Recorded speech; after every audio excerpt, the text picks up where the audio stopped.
Good morning, good afternoon, good evening, ladies and gentlemen. Let me take this chance to welcome you back to my channel. I am Professor Oriaso Odongo, and my channel is Professor Oriaso Odongo's Knowledge Hub. Ladies and gentlemen, I want to welcome you a great deal to this channel today. And today, allow me to speak to you about urbanization and climate change. Some people will be calling new urbanism and climate change. Let's go.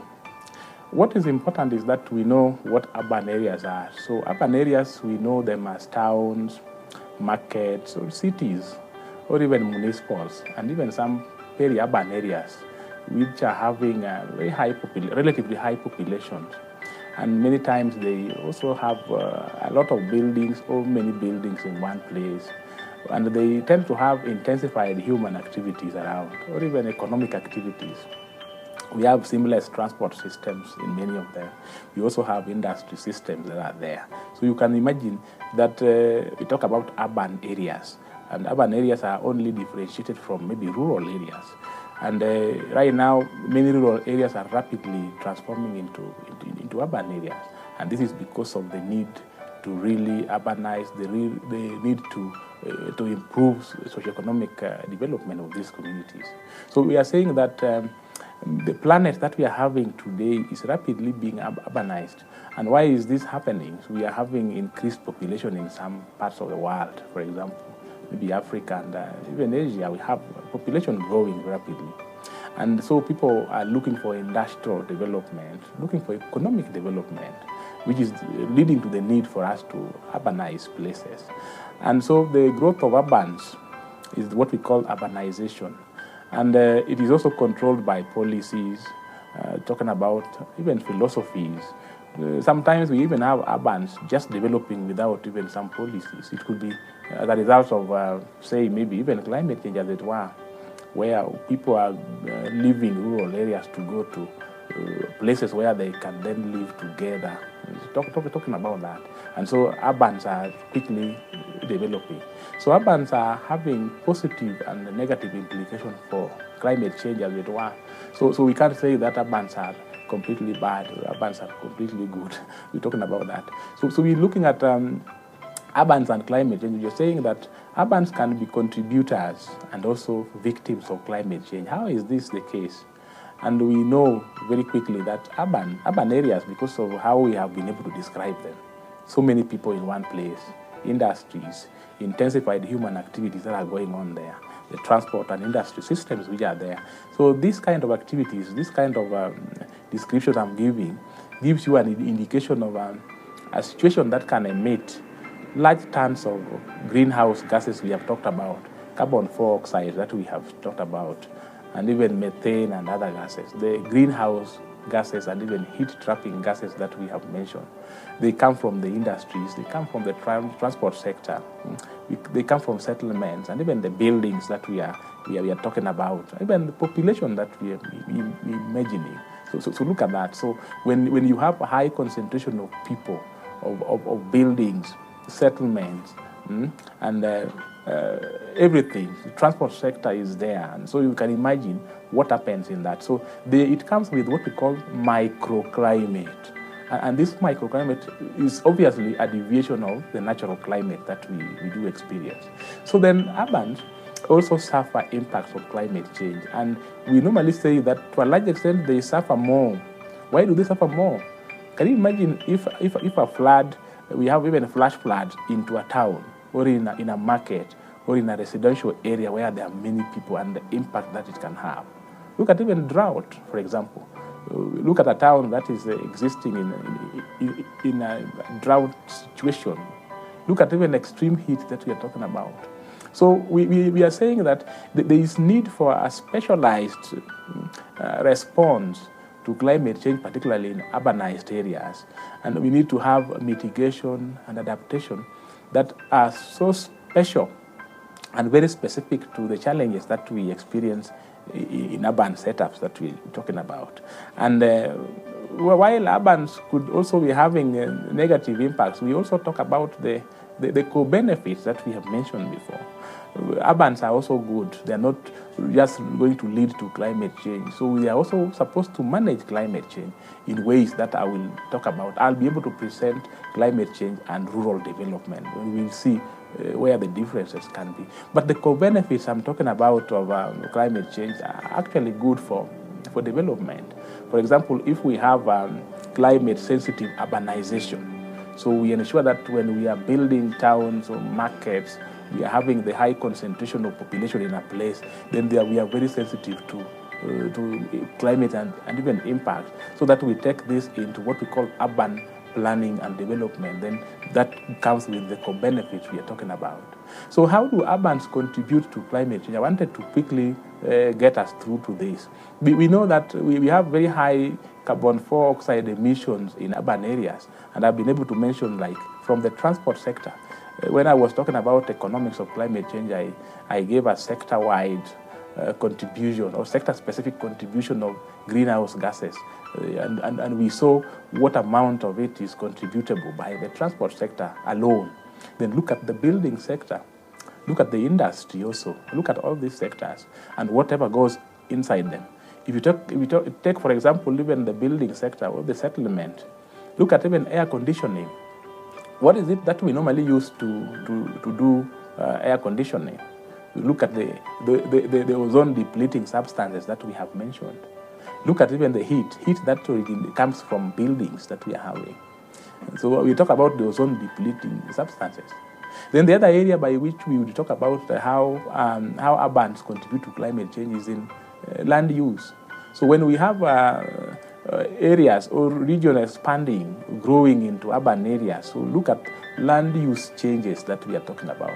Look at them. So we have intensified human activities around the economic activities that I've been able to mention. Look at even land cover changes. People are clearing vegetation. People are cutting down trees to give way for buildings to come up. And then what happens there? Look at even biodiversity loss. So we are able to lose a lot of biodiversity in such kind of situations. Look at the ecological disruptions that come with corrugating or concretizing everywhere, so that we can have enough residentials for the high population in urban areas. Then we also look at the use of asphalt or tarmacking. What is the value? Look at the dark materials that we normally use in building, particularly building our roads. So normally dark surfaces, from very simple physics, normally absorb a lot of heat. And when they do, this heat can then really lead to very high temperatures that we're talking about. So look at in urban setup, the number of roads, even the length of roads that we are having there. If they were all asphalted, they are all tarmacked, then you can imagine we can then use that to explain why it is generally hot in the city centers, for example. The other way is look at paving. So we keep paving the walkways in urban areas. We use concrete to pave. So this can be said to increase the runoff, for example, when they really lead to that runoff, for example. So we having likelihood of erosion or lowering the soil qualities, as it were.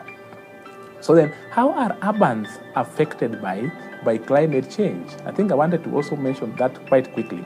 And we are saying that extreme weather events in cities that we are having are very frequent anyway. So I've been able to give explanations. So if people have cut down trees so that buildings can come, there can be no what we are calling natural carbon sequestration.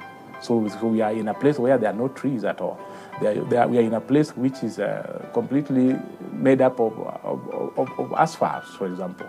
So then we have heat waves, severe heat waves in the cities. Then we have flood coming around, the drought, and even some powerful storm, because we don't have a lot of trees to really manage storms when they come. Then we would be having sea or water level rising, particularly in towns or small towns which are existing around, located around water bodies or coastal areas. So you imagine you find cities or towns around rivers or around lakes or around oceans, sometimes having problems with sea level rises. Then we are having a very huge threat to infrastructure, critical urban infrastructure. We are having basic services being disrupted. We are having housing and human health being affected in ways that are not anticipatable. Then we have inequality issues that we have mentioned previously. How are urbans really exacerbating inequality?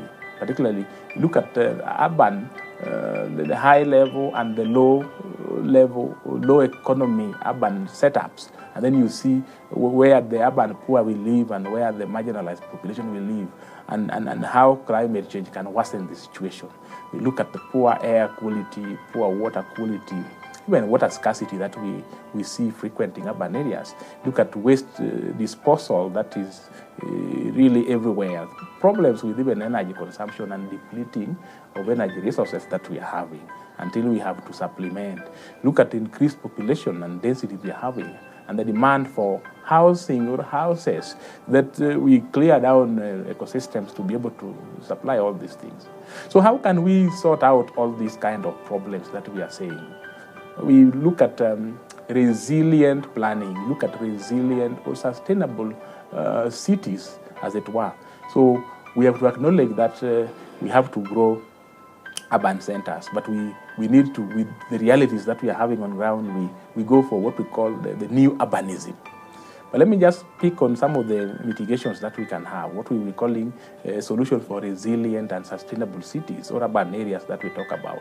The first one could be climate resilient buildings. So how do we build? So what materials do we use to build?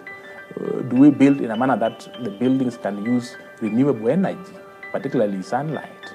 So sunlight buildings. Do we use clean technology to be able to build in terms of even resources and materials that we use building? Look at even green leases, those social safety nets that are going to be very helpful, or economic strategies that will really promote us to use green technology so that we avoid those that are going to consume huge tons of energy. Green policies that will cut on emissions and all that. The other one could be inclusive infrastructure. So we normally adopt a socially inclusive and justice-based approaches to benefit all urban residents. So look at when we are really urbanizing a place, is it possible that we can take into account a number of things, including social inclusion? We know that we have people who will live in this place. It is not the investors alone, but it is even those who will be living, so that the interests of all parties are taken into account. Let's look at sustainable infrastructure. So we normally invest, promote gray infrastructure, what we call them, the engineered infrastructure. Then we have the blue and green development, natural development. So blue and green, and then gray technologies that we are going to be bringing here. The other one could be climate resilient urban planning. Look at urban planning as it were. So we use models, the new models that are going to help us reduce greenhouse gas emissions. So we will talk about the new urbanism so that we are able to see the concept and how we can domicile this even in communities. Look at adopting new technologies like greening urban areas, or reducing the usage or reserve urban spaces, create urban spaces, create walkways or walkable ways, playground, so that we can have trees or vegetation still existing in urban areas, so that we are able to re-engineer what we used to have, that ecological system that is naturally managed the way we had said. We also need to protect the vulnerable population. We come up with safety nets, we come up with even insurance, that when climate impacts are going to really be problematic, we cushion the vulnerable communities that are living in town. We use integrative approaches, particularly when we are thinking about the new city systems, the new urbanism. We imagining that all urbans across the globe are supposed to be built around integrating policies at global level, so that when urbans are existing, we need to really come up with policies which will make them be climate resilient, and all of them across the globe that can really be able to help us. Ladies and gentlemen, I think I want to stop there, but before I do, allow me to recap what we discussed today. Today, I'm talking about urbanization and climate change. And I remember having told you what urbanization means. We talk about towns, markets, cities, municipals, and even peri-urban areas. And I talk about the fact that we are frequently or rapidly being urbanized because we are having systems that are able to bring in new urbans or new sprawls happening. And we are saying that urban have got negatives and positives, particularly with regard to climate change. And I told you about how urbans cause climate change. We say they are contributors. We also say they are victims, and you can follow that. So how are urbans contributors to climate change? Look at the emission of carbon dioxide through these various sectors. Look at land use and land use changes or land cover. Look at the fact that we are concretizing everywhere. Look at the asphalt or tarmacking that we are using, paving that we are doing. So how are urbans affected by climate change? I've been able to give you how this happens. And then I've been able to take you through solutions and what we envisage in the future. So if we were to talk about urban resilience in the wake of climate change, then we would imagine even planning, or even ensuring that we even have policies or we have plans for any eventuality, even within rural areas. So ladies and gentlemen, allow me to stop there for now, and I promise to continue to bring to you very interactive, very incisive discussion about these critical matters, timeless matters of our time. Remember, knowledge is the first step towards transformation. That is why we are having the Professor Oriaso Odongo's Knowledge Hub to be able to support. Kindly don't forget to share, to like, to follow, and even to subscribe to this channel for many more coming sessions. Thank you. Bye-bye.